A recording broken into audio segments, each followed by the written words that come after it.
Hello, hello, and welcome to Into the MoTaverse. I am Rosie Sherry, and today I have Paul Reinheimer. He is the founder of WonderProxy. And Hello. hello. I'm super happy to have you here. Paul was over at MoTaCon last year. We got to meet in person.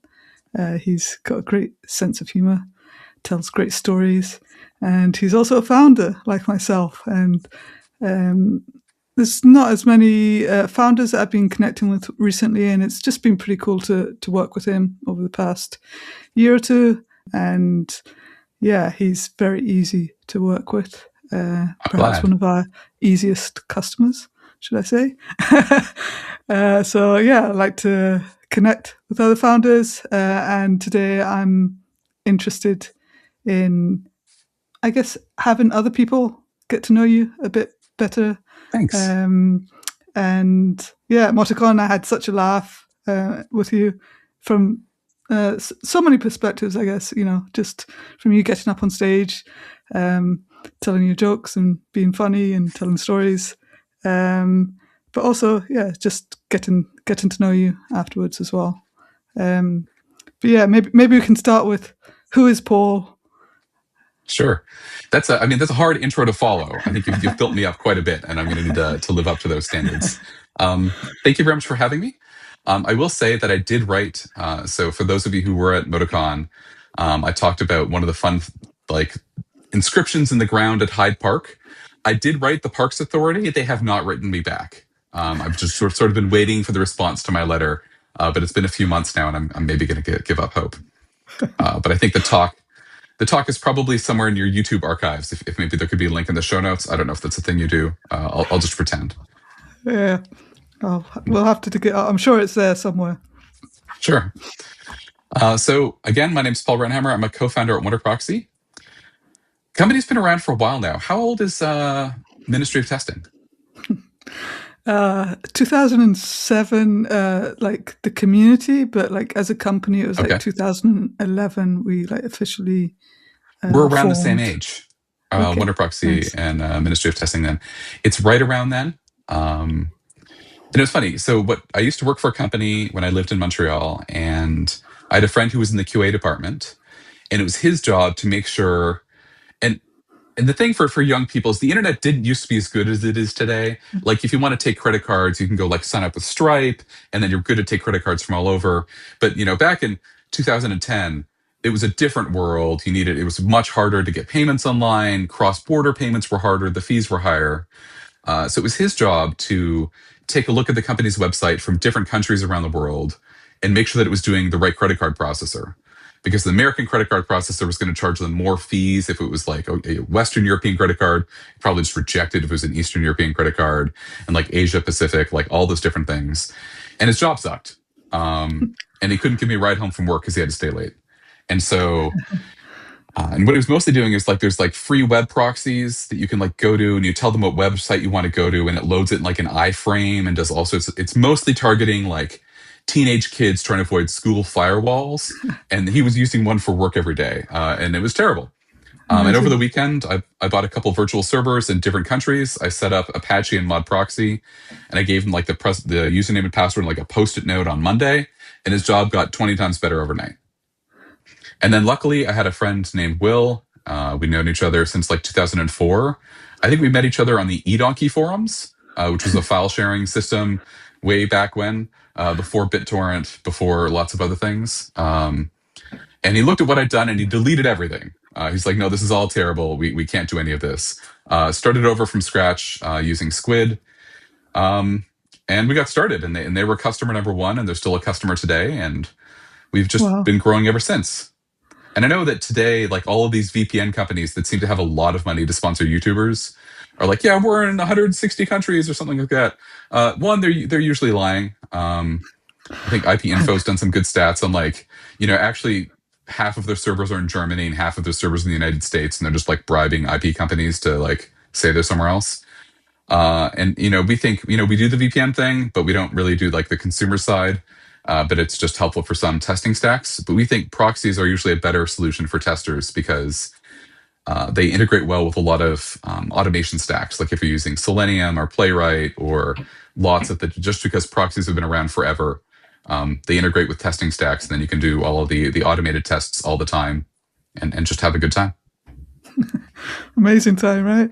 How would you say, like, I guess, would you call it localization testing as like a I go with that, and it's yeah, hard because there's lots of like, is localization testing, making sure the website's showing the right stuff in the right locale, or is that like, is the French correct? Because that was part of your localization process. Is it the right currency? There's lots of different things that sort of come in there. And we provide the tool that lets you look at your website like you're someone in France. And then it's going to be up to you to decide whether or not you're showing the right things to the right people. But yeah, we go with localization testing, but it's hard. Is it localization? Is it internationalization? Lots of people are just like, how do I make sure my cookie banner works? Or why did my cookie banner break checkout? That's sometimes a sad story. Yeah. So quick question: how do you make sure that cookie banners work? What's the trick? Really, if you're in a country where the cookie banner is showing, you can just test your website and make sure that it's doing the right thing.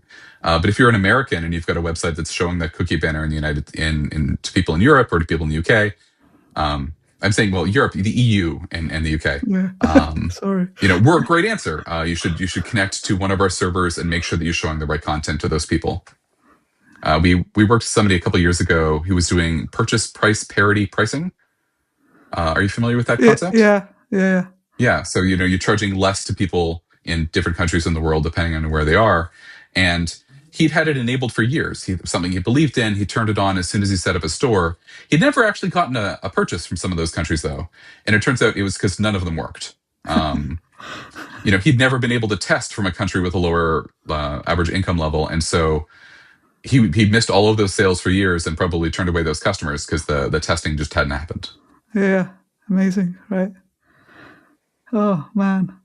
But then there's the other angle of where you worry that maybe someone would use a service like WonderProxy or and then misuse that as well. So I guess, Sure. but that's easier to catch. I think there's two sides there.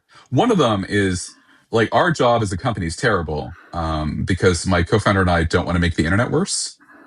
And so like, people are like, hey, I can use WonderProxy to spam Craigslist, or I can use WonderProxy to hide my identity so I can defraud people in New Zealand, or stuff like that. And we don't want their money because that just doesn't, we don't want to make the internet worse. We're doing fine. We don't need to take money from scammers.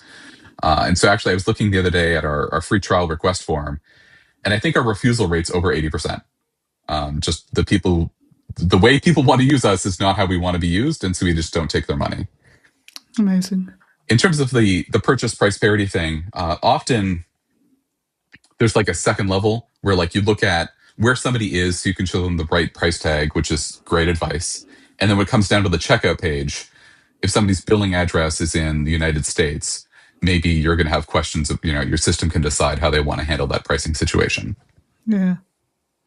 Also, like, how would you say, like, localization, like, we go back almost 20 years, right? I often laugh when I say that, just because I say, hey, we're still around when other internet companies aren't. I say the same thing. We're still here, apparently. Yeah.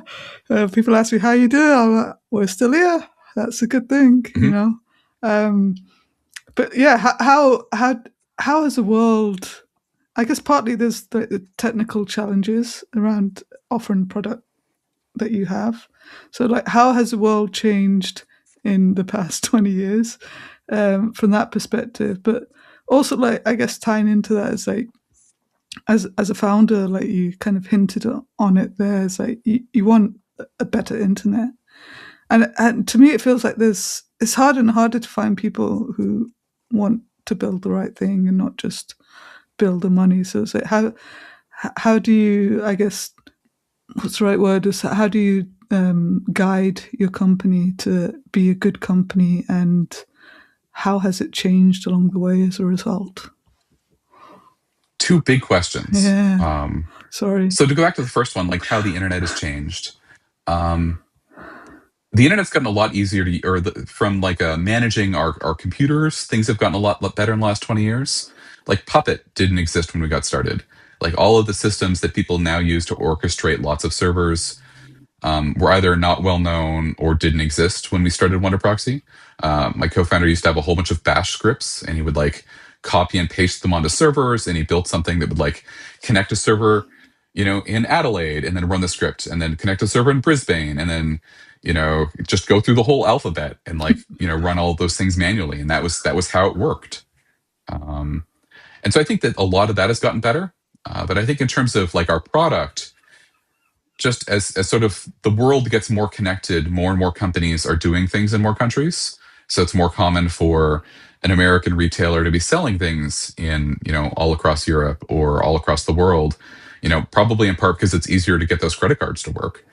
And so they want to show people the right stuff and the right pricing. And so, things like the GDPR and the terrible approach lots of people take to the GDPR compliance, there's more testing, and so there's more need for our product, and so that's been helpful.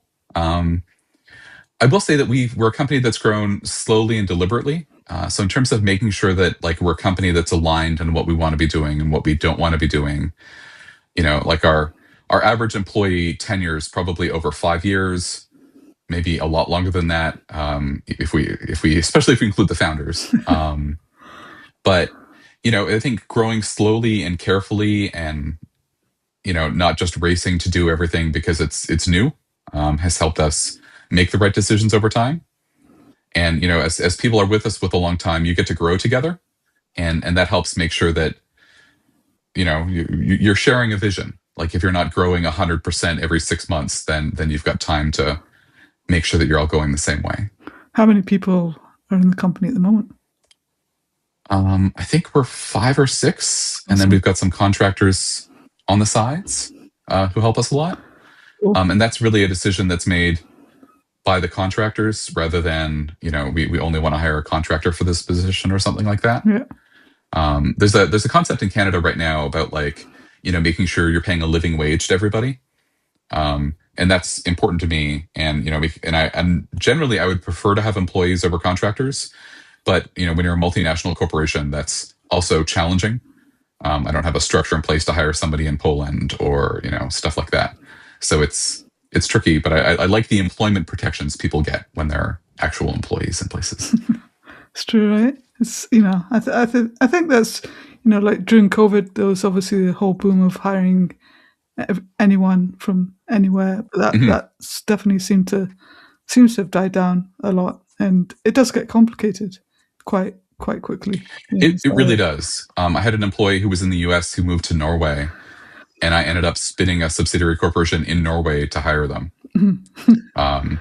Because they couldn't work for me as a contractor, because then there's like weird taxation problems. And there's these companies called like employer of record companies that you pay them and then they hire your employee, but they were very expensive. And they also didn't actually, at least none of the people I spoke to, understand the rules for employment in Norway. And I'm like, if I'm going to pay you a lot of money, you should know more than me. And that's not where we're at right now. So I'm not going to do this. And also Norway's a very expensive country to live in. I don't know if that impacts, how you make decisions about what to pay people, but it's just like mind blowing, right? And I kind of don't blame the whole shift back to like at least hiring in the country that you operate in, because the operate it's been a founder, right? These are all the decisions that go on behind the scenes that people don't fully understand, and it's just like mind boggling. At least to me, it's like probably the parts that I tend not to deal with myself. I kind of delegate elsewhere, but it's just wow. It's really tricky, and there's a lot of assumed knowledge in other countries. Like this is, I'm afraid if ever hiring an employee in, like being an actual employee, not just a contractor in the United States, because I don't understand their healthcare system, and I don't want my mistakes to result in somebody dying, which seems conceivable. Like if I mess up their healthcare plan and now they can't get the healthcare they need, like that seems not good. Or Norwegians get like 5 days of vacation around Easter, which can come as a surprise if that's not what you're used to. Different, like there's a lot of assumed knowledge that no one ever thinks to write down when you're dealing with somebody in a different country, and that gets How did contractors get taxed in Poland? Or, who knows? Yeah, but it's easy, right? And, it's people's Yeah, lives. I mean, Like, yeah, go on, sorry. I think businesses can be a lot of fun, but as soon as you're responsible for someone else's mortgage, you'd better start taking it a level of serious. Yeah, 100%. And I feel the same at the moment. It's like my whole focus at the moment is, as the world gets complicated and chaotic, is like my whole goal at the moment is basically to keep our team together and Mhm. design. I guess in my head, I'm thinking about what does our best life look like? How can we do work that we enjoy? How can we get rid of, like, I wouldn't say get rid. I mean, you say straight to the point of like just refusing customers and stuff like that. And I think that's important for small companies. It's like life gets stressful, and actually, the more we shift away from that, the more we can do work that we actually enjoy. And even 20 years in, I feel like, sometimes I feel like I'm supposed to have it figured out, but it's never figured out. It's just like constant evolving at the moment. But yeah, I'd like to think like at the moment, like our team overall is enjoying the work we're doing. And I Mhm. encourage them to question it as well. Is like, is this the right thing? Do we want to do this? Is this the path we're going down? Is that I think we should do this, but is this what we really want? Is that if we do this, then we'll have to do this? Does this work Yeah. bring us joy? And it's those kind of decisions that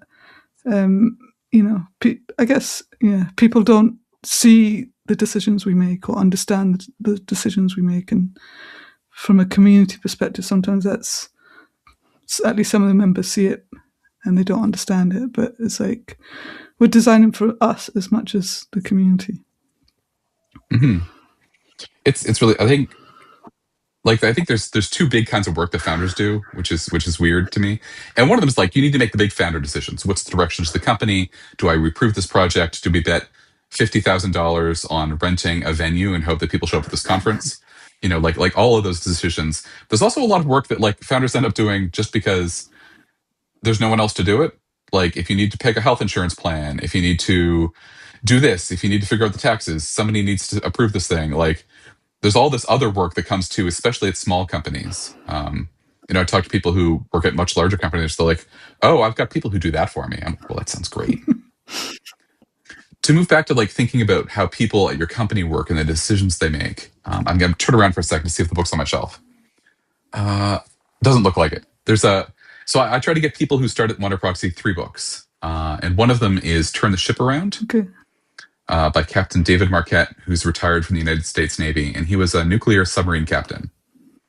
And he's got a great story about how the way you're trained to be a captain in the U.S. Navy is like you do some schooling, and then you go to someone else's ship and you like shadow them for a while. And when you're at the top of the command chain there, you know everything about the ship. You know every bolt, you know every dial, you know everything you can turn, you know every valve, you know everything. And so you'll quiz people to make sure that they know everything about their station. Do you know what this does? Do you know what this does? Do you know what this thing around the back does? And if they don't know, you know the answer, and you grill them on it. You tell them what to go study. You tell them what to do. And so he did all of that work, and then they promoted him, and then he was a captain, and they put him on a class of submarine he'd never been on before. And so he didn't know the answer. And that was a very different experience for him. But the big moment was he was there and he said, okay, all ahead 1/3. And his XO repeated the order, all ahead 1/3. And he could see the guy who was actually going to like push the thing to make it happen. And the guy just sort of shrugged and like looked confused. And he's like, is there a problem? He's like, well, the ship doesn't have all ahead 1/3. That's not like an option I get. And he's like, XO, did you know this? And he's like, yes, sir. Well, then why did you repeat it? He's like, well, it was your order. And that's when he knew he had a huge problem, right? If people are going to do things that they know are wrong just because he said it, like that's not going to work. Like that's not the right way to lead. That's just going to cause more problems. And so he tried to take a different approach where rather than making all the decisions himself, rather than pushing information to authority, he wanted to push authority to information and and delegate a lot more and let a lot more decisions happen without him. And I think like not only is that great, but I think as a founder, as a leader, you need to accept the fact that if you want that to happen, if you want people to use initiative to go out and solve their problems as soon as they come up without talking to you, you need to accept the fact that some percentage of the time they're going to make a different decision than you. And that's really hard because you need to let that happen and not get angry. Like, because if you get angry, then they're just going to come to you every time. If you yell at them, if they get reprimanded, if something goes wrong, then you're training them, oh, okay, no, you need to come talk to me every time. And you actually want people to be independent and smart and use all of their experience and their knowledge and do all that good stuff. And that's, I think, for me, as somebody who would probably be a micromanager if I didn't fight that the whole time, that's a hard part. Are you the one that manages the other people the most compared to your Yes, co-founder? 100%. My co-founder does zero people managing, or maybe a little bit for one person who's part-time.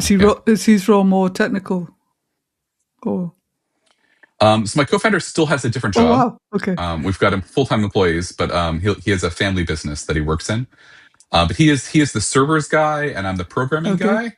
I found out in 2025 what I need to be is the marketing guy, which my computer science diploma will tell you that was kind of a weird pick for me. But yeah, I was more the programming, he was the servers, and now I'm the people, and the marketing guy is how it's working. How are you finding that? Challenging. I think a lot of us have. It's really like oh, I could write code for a week to solve this problem that I could do with a phone call. So I'll write the code. Is an approach. But it's the work that needs to get done, and I think I need to learn more about it. We're working with a marketing consulting agency right now, but I'm one of those things that like I need to do because I'm the founder. Like I went and I found the marketing. I've had all of the meetings. I watched their slide deck about the vision and the truth behind their name and all that kind of fun stuff. And now we're getting to the actual advertising part of the world. Amazing. So how many roles would you say that you hold if you're the marketing person, the people manager? 5 on 5 like that happen every week. There's occasional things like I need to go this, I need to go pick a new insurance partner, I need to book travel for somebody, I need to find a hotel room, but 5 on a weekly basis. What about you? Me, so my co-founder is my husband, so he's a dev, so he helped do all the technical things and still does. And so I guess his role is like 50-50, is one kind of CTO, 50% CTO, and then the other half is the business management side of things, like not necessarily doing the accounts, but making sure lots of paperworky stuff is in place. We have an accounts person who does all the actual account stuff. But yeah, he definitely deals with a lot of the business stuff that I'm not very good at. And then for me, I'm basically everything else, which is community, marketing, writing, decision making. Like I make all the decisions, and he just nods his head. Say, "Okay, Rosie, let's go." But I joke when I say that, but he does question me, and he does ask the right questions, and he does validate thoughts, or he pushes me back sometimes when I need pushing back. Sometimes I want to do too much, and he'll be like, "Not today, Rosie, not today." Yes, but not today. My co-founder is really good at pushing back on expenses. Some people might call him cheap. I would call him the reason we've survived. But it's like, what if we buy this? He's like, what if we don't buy that? Or like, could you come up with an actual business purpose for this expense, Paul? And I'm like, okay. And then, if I can, then we buy it. And if I can't, then he's like, well, Paul thought that was shiny for a day. And then he got past it and didn't buy it. I used credit card points to buy this microphone before we came on the podcast today. Amazing. The camera I had already. Cool. But yeah, I mean, it's definitely interesting thinking about the different roles, and like for me, sometimes I like to give myself a hard time. I shouldn't, but like my Graham, he he lifts me up, and he points out all the good things I'm doing when, I never feel like I'm doing enough, to be honest. And maybe that's a founder thing. Is like it never feels like enough, and the list Hmm. is never ending. And yeah, I guess we have our one-to-ones. So like I have one-to-ones with all staff, and then we have one-to-ones as walks along the beach, and we just talk about stuff, which Oh, is that's kind of nice. nice. We don't do enough of that. I wish we could do that almost daily. To be honest, like it's like start the day with a walk along the beach. But one Hmm. is we've got kids, lots of them, and I Yep. guess the other one is like half the time the weather isn't quite good enough as well. But yeah, life goals, I guess, would Last be nice. summer, yeah, last summer when my kids were doing more of a summer camp thing, my wife and I managed to walk to Tim Hortons, which is a coffee and tea chain here in Canada, which is like a 15-20 minute walk there, and then the same thing back. That was a nice thing to do in the morning, just to sort of like reset and calm down before the day. I Yeah, liked that. it's nice. Definitely a feel good factor, right? And it's you know I bought a walking machine recently, and I'm kind of thinking, should I do walks whilst I have one-to-ones with some of my team members sometimes? But and other times I think, is that too intense? I feel a bit. I was in a meeting once with somebody on a treadmill, and I'm like, I don't like I this. know it feels a bit weird, but at the same time, it's like I want to get my steps in. Is like how can I, if how can I get Fair, my steps fair. in more efficiently rather than just sitting down, right? So it's like almost Hmm. replicating the one-to-one with Graham. It's like how can we do this virtually rather than like perhaps if we both did it, and we both just had the mic cameras. You could buy your whole team walking machines. Yeah, maybe, or force them all out into the open air. Um, How distributed is your team? most the UK now, mostly, yeah, most all the Okay, UK. okay. We've all been pretty much the UK. We have some freelancers, Hmm. all UK actually. We used to have someone who was based in Ireland, and we had to set up the payroll stuff for Ireland, which was a pain. Yep. Um, but yeah, UK based, which Okay. in hindsight works. Quite happy with that. Um, but I guess for us, it's like we collaborate a lot with the community, and some of them are freelancers to some extent from that perspective. Many of them come back quite often to do bits bits and pieces of work, and they can be from anywhere, but mostly UK. So yeah, we try to catch up. I think like our motto, pun intended, is we do catch up, but mostly it's at Moticon or meetups, chapter events that we host. So Mm-hmm. whenever, Hmm. yeah, we just try. That's how we meet up, basically. Um, Yeah. Pre-COVID, we used to do WonderProxy retreats where we went to a condo in Florida a couple times. We rented something in the mountains in Colorado once. We went to a cottage here in Ontario, and we flew the whole company there and just sort of spent the time together in person for a week. And that was a lot of fun. I think it was a really good opportunity to sort of get people in person. And I've worked remotely for my entire professional career except 2 years. But there's still, and I mean, and I know that the world has gone a lot more remote in, since the COVID-19 pandemic, but there's stuff that you get basically for free when people are in the same office, and you have to work at it if you're a yeah, remote team. Um, and something, when I used to work for larger companies that I used to work on was like trying to figure out how to build connections between different teams. Like, how can I end up with a friend in design even if I'm not on the design team? How can I end up with a friend in IT or communications or PR or something? Just because I think that those are good for a company and good for me as a person.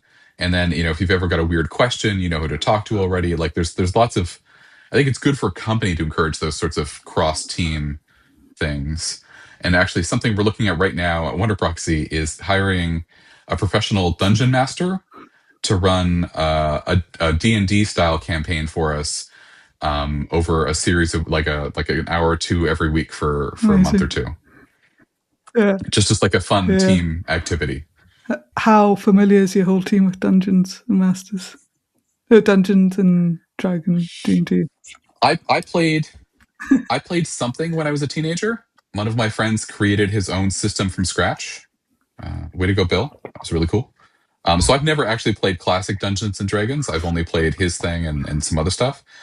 And I think the rest of the team has either done a little bit, but maybe not necessarily in a while ago. So it's gonna be an experiment. It's not like one of us is super into it and no one else has done it before or anything. Yeah, because I definitely big learning curve for me there. I think I remember perhaps my brother in the when we were young playing that kind of stuff. But you do make a point of like it is something that you really have to work at, and what's the right balance. And like as a small company, is that you don't necessarily have the resources to not everyone can just like take the week off because someone has to Right. monitor stuff or keep stuff going, and it just becomes complicated, I guess. Lots of places have Wi-Fi now. It's fine. Yeah, it's true. It's good. And like, or meeting at conferences has also worked well for us over time. But like when I went to SauceCon a number of years ago, Gemma was able to come and meet me there, and we got to eat out and hang out outside the conference hours. Or the same thing when we went to Test Bash / MotaCon last year. Go out afterwards, have some dinner, that kind of stuff. Conferences are tiring, though. Conferences are so tiring. They are. What other conferences have you been to? And that's it for recently. Yeah.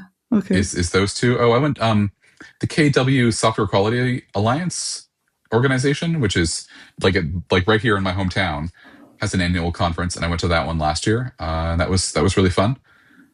Hearing some good talks on software quality and that sort of stuff.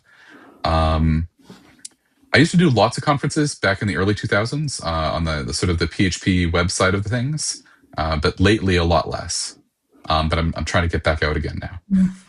Yeah, I mean, I feel the same. It's like partly why we kind of decided to do a one-day conference, and we still have like a leading with quality day before MotaCon.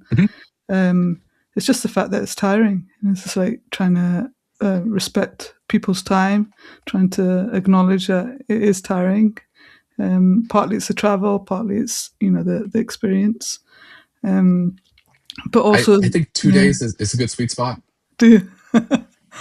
Well, just to like in terms of travel, like if you're just trying to throw a local domestic conference, I think 1 day is fine. But if you're hoping to get more people to come from further, the time spent traveling over time spent in the conference ratio gets better for a little bit longer. Yeah. But I say it's the Canadian who's coming. Yeah. I know. I get it. But yeah, I guess it's trying to find that balance. I think there's something in length of event, but also like in frequency of catching up. So like, I guess trying to think from a community perspective as well, trying to help people connect more and have more touch points. I'm not sure if I like that word, but it's like, how can I tell you something super cool? Yeah.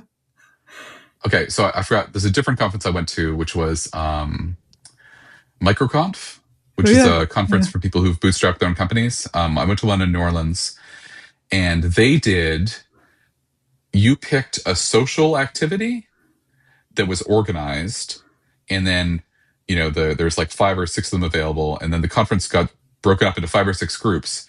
And so like I picked like the food and drinks of New Orleans one, and so we walked out and we got on a bus, and it drove us somewhere, and then we went into one restaurant. We tried beans and rice, and we went in somewhere else. We tried something like so. Which went, but we were as a group that went on a bus. We stuck together, so you sat at different tables, and you got to like chat with some people over time on this sort of like organized field trip. Yeah. That was like 2 or 3 hours long, and like there was another one that was like the architecture of New Orleans, or like the famous cemeteries, or one of them I think went into the swamps. So different ways of like sort of better experiencing the town you're in, because I sort of hate it when I go to a town and I'm like, technically I've been to Chicago 6 times. Really, I've been to the hotel in Rosemont for 4 days 6 times and haven't actually seen the city. So it sort of solves that problem, but it also gives you an opportunity and sort of like an organized social structure to Yeah. do a little bit more, which was really cool. I thought that was a really cool concept that it got executed well. Yeah, it's definitely interesting. I know MicroConf from being in the indie world for a bit. I led the indie hackers community for a couple of years, Okay. which is, in that same kind of, or is in that same kind of space, I guess.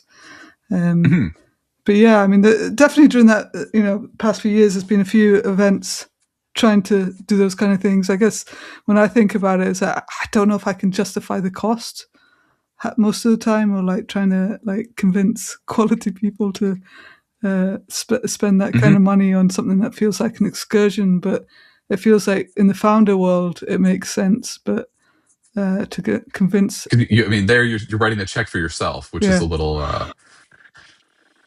I mean, if you're paying speakers, and I don't know how everyone handles that these days. The difference in cost between like a big group of excursion on a Tuesday when things aren't that busy anyways, and hiring a couple tracks worth of speakers is maybe not that big a delta.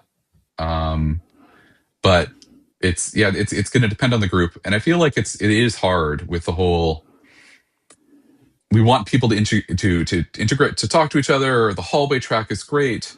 No one's going to spend money to go to the hallway track. Like that's not, hey boss, can I have £1,000 to not go to a talk for 2 days? Is another hard pitch. It's a trick. Yeah, and I think that's where I find myself being caught in, like, I really want to do that. Like in an ideal world, if we could just like host an event like that and money wasn't an issue or challenges weren't an issue, I would do that.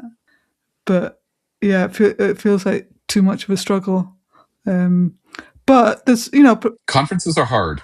They are. Save me. The company I worked for first out of university organized PHP programming conferences, and they were super hard back then in like 2005, and they've only gotten harder. Yeah.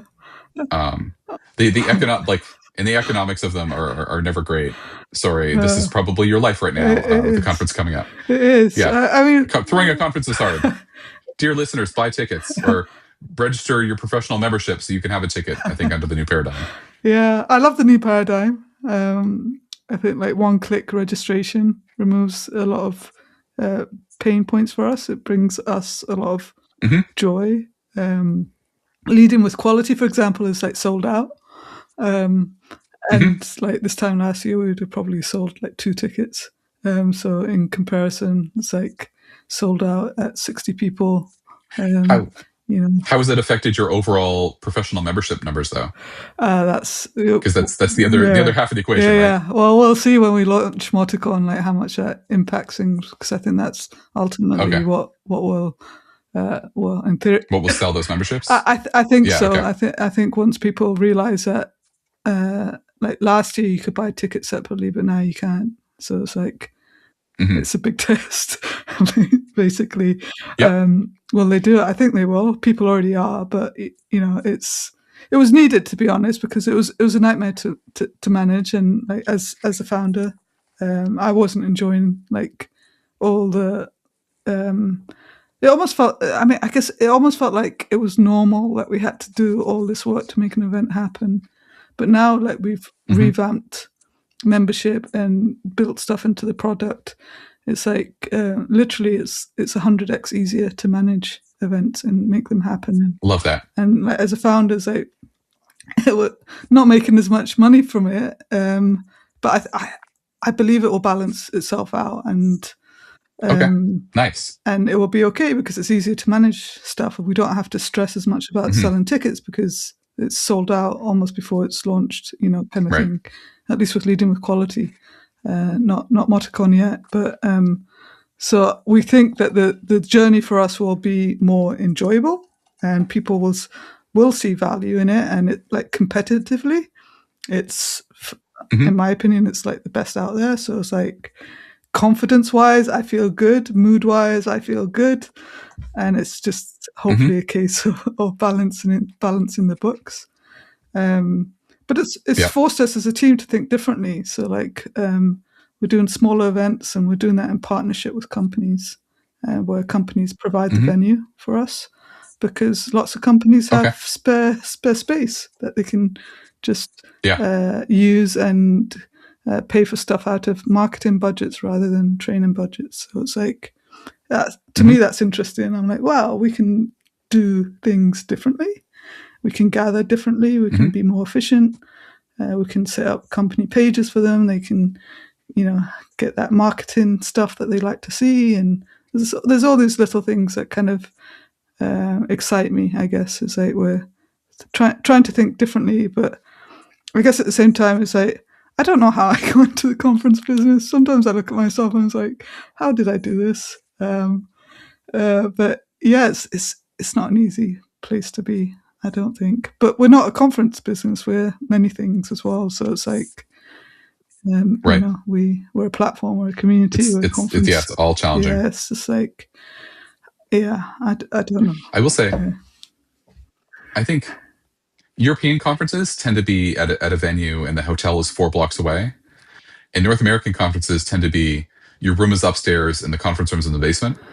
And I've always found that difference a little interesting, like between the two types. What do you prefer? I would do. I like the same. I like the one building because it lets me go back to my room. Yeah. And so like if I've just given a talk and I want to lay down for 20 minutes, it's not 4 blocks or something like that. Yeah. So I like that, but it does get me to see more of the city. The walk between our hotel and the Brighton Dome was kind of fun, especially once I stopped getting lost. Yeah. From the paradigm change in Ministry of Testing, we landed a big price increase maybe about a year ago, maybe a little more than that now. And I was really nervous as a founder going into that, right? Yeah. Like I'm responsible for people's mortgages. If everyone cancels, like we're doomed, like et cetera. Really nervous going into that. It was a net positive for the company. I think the mistake I made was we waited too long to do it. It had been a decade since we last changed prices. Yeah. And things have gotten more expensive in that decade, whether it's people, whether it's bandwidth, whether it's whatever. So we I think maybe we'll do another one next year or something like that. We're just going to try to do smaller ones more often rather than the big things. Yeah. How do you handle do you have it built in to increase the prices automatically, or do you grandfather customers in? We do not keep people around as a legacy. We upgraded for all of our existing customers. We grow slowly. Like the first customer we ever had is still a customer. And so most of our customers have been around for a long time. And so if we weren't changing the price for them, there was almost no point in doing it. Yeah. But we did do it. New customers paid us the new price in January, and existing customers paid us the new price in August or something like that. There was some latency between the two of them, and we gave them warning and that kind of stuff. I get really annoyed when people are like, hey, your price is going to go up in 4 days. Good luck. I think that's kind of a jerk move. I was going to say a specific date, but I don't know how long you wait to release these. So I didn't know if it was going to make sense. It'll be in about 4 weeks, but I think at the rate we're going. Do you see, I guess, the world is changing a lot. Do you feel that change happening? Is it impacting you? I'm not going to say the deadly words, but yeah, how does the changing world affect localization testing? Is it changing it in any meaningful way, or do you have this layer of protection? I'm lucky in that, like, you could call us a SaaS, but maybe we're more of a platform as a service. And the platform can't be replaced by a large language model that stole the writing of every human being that's ever written anything down. I have feelings. So that's not a major concern. Maybe this will result in more companies doing this types of localization testing, and hopefully they're smart enough to realize that they should be testing it. In which case they'll come knocking on my door, and that would be great. As a company, it's been important to me since about the beginning that we offer good technical support to our customers. Like if you email us a question about billing, somebody who understands the billing system is going to reply. If you email us a technical question about why this is happening against one of our servers and you're seeing this error and you include a code sample, whoever best understands that code sample on our team is going to answer your Yeah. question. So I think so many companies are like, man, I could save a little bit of money by shoving everything off to a chatbot, and that's not what we're doing, and we're not pushing people in that direction because I don't think it's helpful. And generally we get good support requests. I think we've been trying to sell to enterprise, which is all a big fancy word, but it means that there's usually someone smart at the tip of the spear for the people you're interacting with. Sometimes we get silly questions, and we're like, you should just go ask John, who already works for your company and understands this and your internal systems. That would be better for everybody. Yeah. It's definitely interesting, right? And it's Sorry, not. go on. No, No, go I ahead. just like all these solutions that try to get that are thrown at companies in general. Like you say the support stuff is like it's not helpful most of the time for at least companies like us, and we don't have AI bot support. We all do it ourselves, and as they come in, Right. I'm just like assigning stuff to different people who are best suited to answering them, or quite often I'm just in there doing it. But I do a fair amount yeah, myself. I also feel like so many systems are designed for somebody who phones in and asks for help the second they run into a problem. And I can't stress enough how much that is not me. I really don't want to talk to anyone on the phone. I'm going to try really hard to figure out what the answer is from your website first. And then, so I do all of that work. I've spent like 10 minutes trying to figure out what the answer is. And then it's like, here, talk to support. Great. Hi, this is the new chatbot. Please describe your problem. I'm like, here it is. Why don't you read these 3 articles? No, agent. Okay, well, you need to read the articles first. I'm like, I read the articles 20 minutes ago. Yeah, I need. Just take a deep breath, Paul. Everything's fine. and so in some ways, tech is so much better. In other ways, it really isn't. I don't know if you've had people try to Something check whether your chat support is AI. Like they'll respond we don't do chat. We do email. email. Okay. And no one's. I don't think anyone's tried yet. But it would just sit in an inbox until somebody replied, "No, you can't have my mother's recipe for brownies," or something like that. Whatever. Have you seen many of those come through your Just a system? couple. I didn't understand it Okay. at first, and I was like, "Oh, it's just." I think they're just checking to see whether we're going to respond as a AI bot. Mm-hmm. But yeah, it's fun times, I guess. I don't know. Mm-hmm. Sometimes I give myself a hard time thinking, oh, should I still be doing support stuff? But at the same time, I kind of like it. It helps me piece together the business as well. It helps me not lose touch. So Can I tell you a little story about yeah, support? Maybe to end us off. I feel like we're probably coming up at the end of yeah, your window here. So one of my I used to work for a company called okay, FreshBooks, which is an online cloud accounting / invoicing company. And when I started there, they had a policy that every hire they had, didn't matter what role you were going into, you had to spend your first month working on the support team. And so you came, you joined, you did all of the support training, all of the support team did. Well, you did the subset of. You didn't do the super intense stuff, but you did all the stuff until you got to the point where you could answer the phone and you could answer support tickets. And, so you'd pick up the phone, hi, this is FreshBooks. Thanks for calling FreshBooks. This is Paul. How can I help you? And at the time, they aimed to answer by the third ring, not 20 minutes on hold, but the phone rings 3 times and then somebody picks up and says hello. One of the things that we learned about in training was because FreshBooks had been around for a while, there was like somebody at one point decided to add some like Dropbox style features to FreshBooks where you could like upload files and they would store them on their server. And so when you were checking out or like editing your account plan, you could choose how much storage you wanted to buy. And we got trained, tell people to pick nothing. No one's using this feature. There's like 6 people, so they don't want to turn it off, but like just make sure they turn it off. And so when I moved over to the dev side, as a developer, one of the first things I did was I removed that checkbox or that dropdown from that form unless you were actually using the storage. So they could delete that entire section of training. And so because I'd spent time in support, because I'd gotten all that training, because I'd talked to those customers, I could go round off that edge that was probably never going to make it to the top of anyone's priority queue. But, it only took me, a new person in the code Yeah. base, 2 hours, and now that's gone forever, and all of that friction's removed for all of those customers. Amazing. So I'm a huge believer that people should get involved in support in some manner. So it's all about the we talk about it now as like systems thinking. It's like understanding the system that you work in, and not being siloed. And I guess like I would relate that kind of approach to that is like you're getting to know many parts of the system, and as a result, you can use some knowledge that you have to fix things, and we can all do that. And I think a lot of companies are edging more towards that. It's like, not just generally just not being siloed.